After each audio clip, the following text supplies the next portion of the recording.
in 3 minutes. Game theory is the mathematical study of how people make decisions when the outcome depends not only on what they do, but also on what others do. And it's not just about games. It's used in economics, politics, psychology, and even in everyday life. The most famous example is the prisoner's dilemma. Two suspects are questioned separately. Each has two choices: stay silent or betray the other. If both stay silent, both get to go free.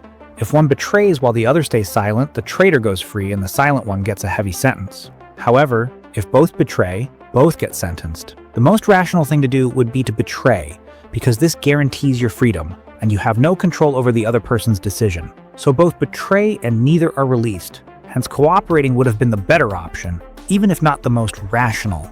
And this is game theory's key argument. Sometimes the most rational choices can lead to worse outcomes for everyone involved, including yourself. And if you've ever watched the British game show Golden Balls, this brings the prisoner's dilemma to life perfectly. I highly recommend watching this particular episode. The link's in the description. The prisoner's dilemma leads to a key idea, the Nash equilibrium. This is when both players or individuals choose betrayal. Not because it's the best overall, but because it's the most stable choice, given each player's incentives. For example, let's suppose two gas stations were on the same street. Both will eventually adopt similar pricing, not because it's the most optimal, but because it's the most stable choice, in reducing the risk of losing customers if they were priced too high. So in a Nash equilibrium, no player can improve their outcome by changing their decision alone. But then there's zero-sum versus non-zero-sum games. Zero-sum is where one player's gain is exactly another's loss. Poker is a classic example, but many real-world situations are non-zero-sum.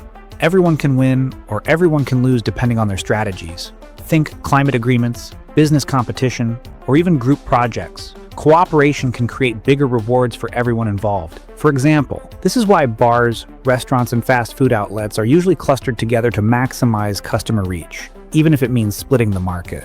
This is known as the hotelling's location model. So whilst cooperation leads to better long-term outcomes, it doesn't work if you're always at the receiving end of betrayal.